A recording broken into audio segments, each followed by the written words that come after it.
उतना ही आप बंधन युक्त है, दुख में है, चिंता में है, क्लेश में है, अशांति में है। ये अंदर बैठा लिए आप, देखिए आप जिस असर को आप जितना जोर देंगे स्वीकृति में, वो उतना ही प्रभाव डाल देगा अपने लोगों को। आंतरिक विषय, ये सब चिंतन का विषय है।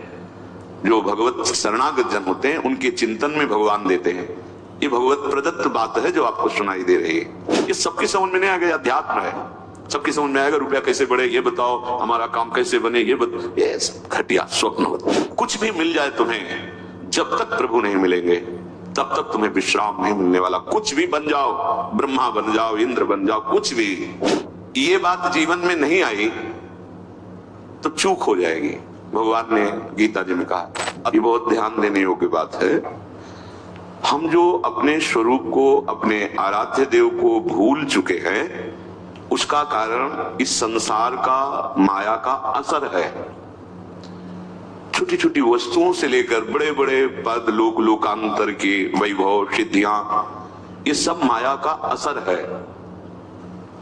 इस असर को हम जितना स्वीकार करते चले जाएंगे, उतना हम अपने आराध्य देव जिनके थे, हैं, रहेंगे, उनसे मुझे दूरी महसूस होगी।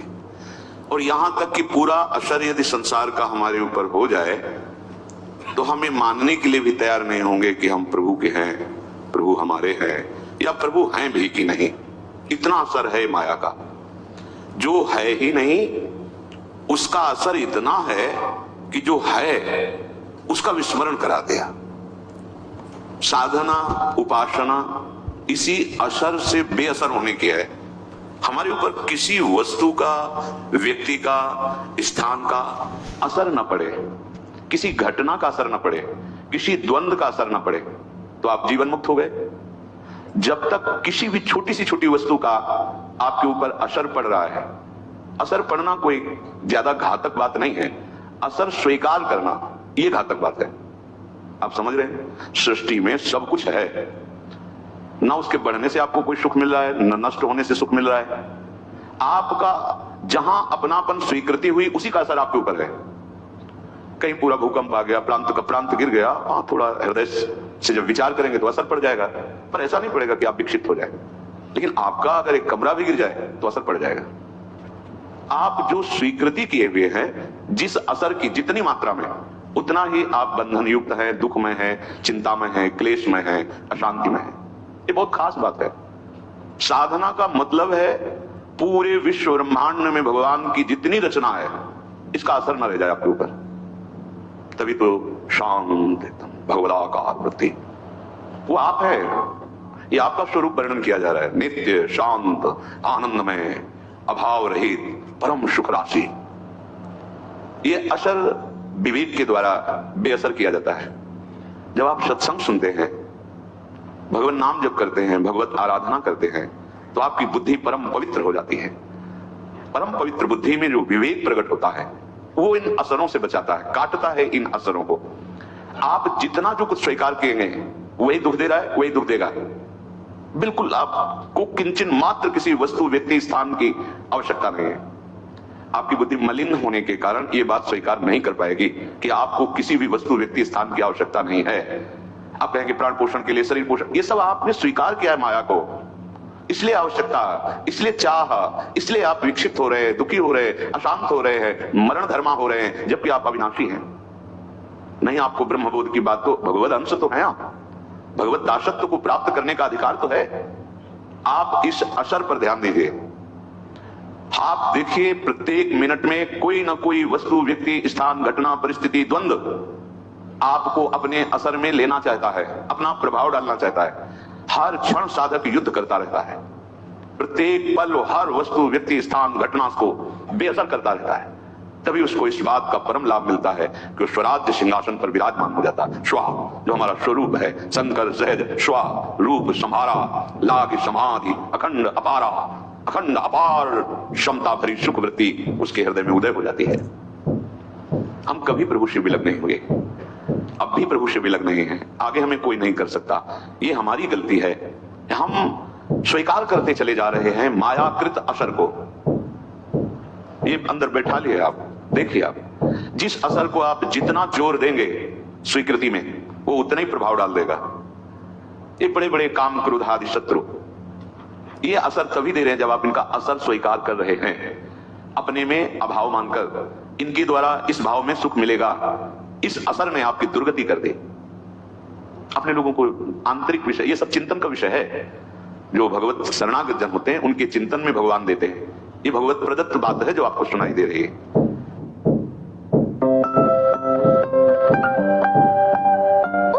त्योहार मनाना मतलब परिवार को बटाना। मेरा नाम है ऋषि, मिलिए मेरी फैमिली से। मेरे पास तुम दोनों की फालतू बातों के लिए बिल्कुल टाइम नहीं है। होली है यार, इस बार मैं मम्मी की नहीं सुनने वाली। सब लोग कान खोल के सुन लो, होली कोई नहीं खेलेगा। नहीं मम्मी, हम उसे वहाँ मारेंगे जहाँ उसे सबसे ज्यादा लगेगी। मेन पॉइंट भी ऋषि। संजू का जन्मदिन इस बार अपने मन से मनाऊंगी। कैसा लगा मेरा गेम? अब से सुबह शाम 2 टाइम ट्यूशन, 2-2 घंटे। मम्मी पापा का तो काम ही होता है ऋषि, बच्चों पर हुक्म चलाना। मुझे किरण दीदी बनने का कोई शौक नहीं है। घर में रहो तो कहेंगे सारा दिन घर में घुसा रहता है, बाहर खेलने जाओ तो बोलेंगे सारा दिन बाहर रहता है। आप यहाँ बैठकर सिर्फ ये जूता पॉलिश करते रहेंगे या कुछ बोलेंगे भी? नहीं, तुमने तो सारे पॉइंट्स कवर कर लिए। जब तक 3 बार ना पूछा जाए ना, पकौड़े को हाथ भी नहीं लगाना है। देर तक सो तो प्रॉब्लम, जल्दी उठ जाओ तो प्रॉब्लम। और पहली 2 बार में क्या बोलोगे? बेटा तुम बोलो। नो थैंक यू, आप खाइए ना। कम खाओ तो प्रॉब्लम, ज्यादा खाओ तो प्रॉब्लम। तमीज। कभी कभी क्या से ज्यादा क्यों पे ध्यान देना चाहिए।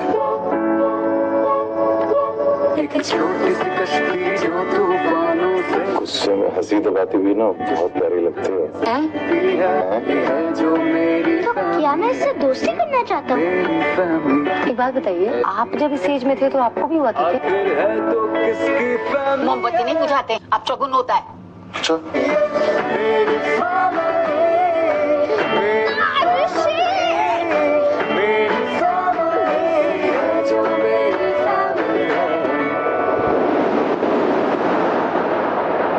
देखिए ये मेरी फैमिली का नया season, only on Amazon mini TV, और वो भी बिल्कुल फ्री। असर, हम काम भाव में सुख देखते हैं तो काम का असर आ गया। अहम भाव की पुष्टता, कामना में बाधा, क्रोध आ गया। संसारिक भोगों में सुख मिलता है इसलिए रुपया की आवश्यकता, लोभ आ गया। ये सब हमारे परिवार के प्यारे जन हैं, अंदर विराजमान प्रभु को न जानते हुए शरीरों में मोह हो गया। जो भी गुण वृत्ति आपके अंदर जागृत हुई, अभिमान कर बैठे। क्रिया को अभिमान के द्वारा स्वीकृत मैं करता, जो वस्तु भोगी मैं भोगता, ये मेरे से आगे निकला जा रहा है। मात्सर्यता, ये माया के जो प्रधान दोष हैं, इनका हमारे ऊपर असर तभी पड़ेगा जब हम इसको स्वीकार करेंगे।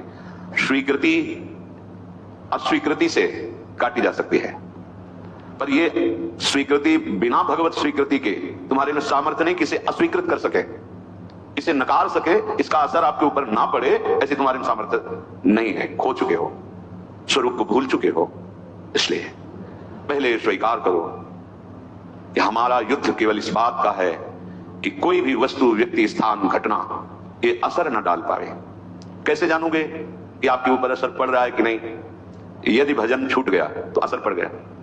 कोई भी हो, कोई वस्तु हो, व्यक्ति हो, स्थान हो, घटना हो, कोई भी, यदि हम प्रियालाल को भूल गए तो असर पड़ गया। अब आप देखो, इस बात को जांचो हृदय में। नहीं तो सच्ची बात है, प्रभु की प्राप्ति के लिए कोई साधना नहीं करनी, क्योंकि साधना असर मिटाने के लिए, आप असर मिटाएं भगवत बल से तो आप देखेंगे कि वो थे, हैं, रहेंगे, वो खेल रहे हैं बाहर भीतर सब जगह। बहिरंतस्य भूतानाम अचरम चरमेव च सूक्ष्मात् तद्विज्ञेयम् दूरस्थम चान्तिके तत्। दूर है, नजदीक है, भीतर है, बाहर है, दसों दिशाओं में है।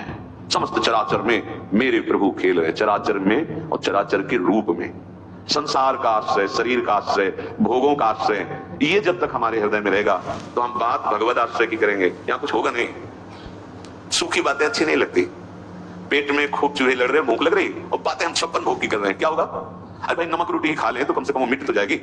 कम से कम साधारण मानव जीवन की रहनी आ जाए, भक्ति साधारण भक्ति आ जाए, ये तो बहुत ऊंचे सर्वोपरि प्रेम रस की बात है। पर हमको चयन कर लिया गया है।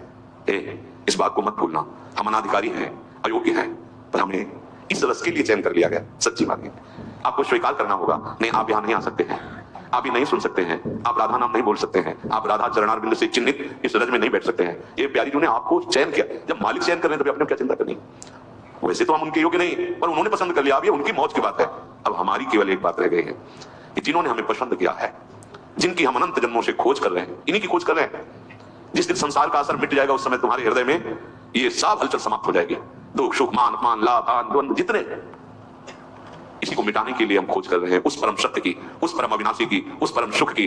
जब हमें मिटा दे इस द्वंद्वों के भाव से, हमारा जो भाव गलत बन गया द्वंद्वात्मक जगत में, ये सबकी समझ में नहीं आ गया। अध्यात्म है, सबकी समझ में आएगा। रुपया कैसे बढ़े ये बताओ, हमारा काम कैसे बने ये बताओ। ये सब घटिया स्वप्नवत, ये सब घटिया स्वप्नवत है। अब उनको समझाने के लिए नीचे की धरा में उतर के बात करनी पड़ती। कुछ भी मिल जाए तुम्हें, जब तक प्रभु नहीं मिलेंगे तब तक तुम्हें विश्राम नहीं मिलने वाला। कुछ भी बन जाओ, ब्रह्मा बन जाओ, इंद्र बन जाओ, कुछ भी, भटकना नहीं मिटेगा। प्रभु की बड़ी कृपा है कि भटकना मिटने वाला समय आ गया है हमारा। अब भटकना नहीं है, अब हमें प्रभु की प्राप्ति ही करनी है। एक स्मृति, दूसरा स्मृति निरंतर चलाने के लिए नाम जप, तीसरा भगवान की बड़ी कृपा है और मुझे इसी जन्म में भगवत प्राप्ति होगी, और चौथी बात सब में श्री भगवान हैं। ये पहली स्वीकृति साधक के हृदय में होती है, फिर सब स्वयं श्री भगवान ही बने हुए हैं। उसके आगे कह रहे हैं कि यदि आपके हृदय में ये बात जीवन में नहीं आई तो चूक हो जाएगी। भगवान ने गीता जी में कहा अद्वैष्टा सर्वभूतानां, श्री जी की प्राप्ति के लिए तैयारी करो।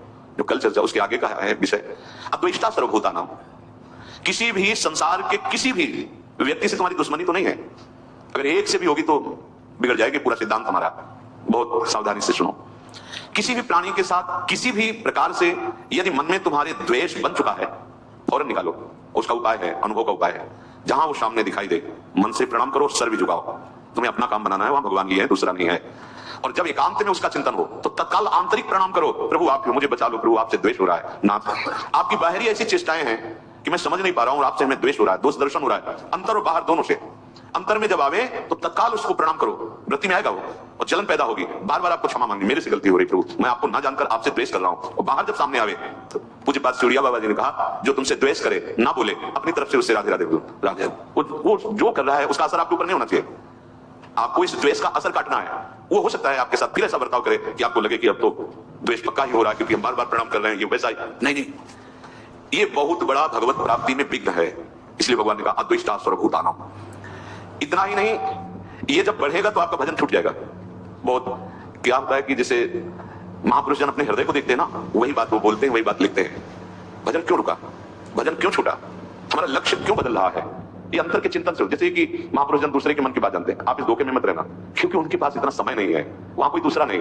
अपने मन को देखा जाता है, पूरी सृष्टि के मन की बात जान ली जाती है, क्योंकि कनेक्शन सब उसी परमात्मा तत्व का है। तो लगता है तो हमारे मन की बात जान गए, जो ऊंचे महापुरुष है। ये छोटी छोटी बातों की नहीं, क्या सोच रहे हो क्या, ये नहीं। वो बहुत ध्यान देने की बात, बहुत हम लोग जहां चूक करते हैं, ये एक तरह का ऐसा नाशकारी भाव है द्वेष कि धीरे धीरे आपके मन में इतना फैलेगा कि आपके भजन को छीन कर देगा। चले थे भगवत प्राप्ति, सब जगह अपने प्रभु को देखने चूक हो रही है। आपका भजन छूटा, आपका द्वेष बढ़ा, आपकी साधना गई। अब आगे भले चांस मिले, अब दुर्गति की बात शुरू हो गई, क्योंकि आपने द्वेष करके उसके नाश का चिंतन शुरू कर दिया। और आपको चिंतन क्या करना था कि मेरे प्रभु क्रूर से क्रूर पुरुष में भी विराजमान। एक क्रूरा अपि पापिनो न सताम संभाष्य दृश्यात चाहिए। बोले तो बहुत कठिन। तो फिर आप एक गांव के प्रधान बनना चाहते, पूरे गांव में हाथ जोड़ते कि नहीं जोड़ते? अब चाहे जितने बड़े रईस हो, जमींदार हो, चाहे जितना बड़े बल विक्रम हो, पर गांव के प्रधान पद में बैठना तो हाथ जोड़ना पड़ेगा दरवाजे पे जाके। और अगर आपको मुख्यमंत्री बनना है तो पूरे प्रदेश को अनुकूल करना पड़ेगा, अधिक से अधिक। प्रधानमंत्री बनना है तो पूरा देश आपको, अगर परम पद तो पूरा विश्व आपको सपोर्ट करे, एक भी कोई द्वेषी न रह जाए, तब परम पद प्राप्त होता है। समझो, ऐसा कैसे हो सकता है? तो फिर भेड़ चढ़ाने की योग्यता तुम्हारे अंदर है तो तुम देश का शासन करने की योग्यता कैसे धारण कर सकते हो? पहले अपनी योग्यता बढ़ाओ। तो भगवत परम पद की योग्यता क्या? अजात शत्रु, एक भी कोई द्वेषी संसार में न रह जाए।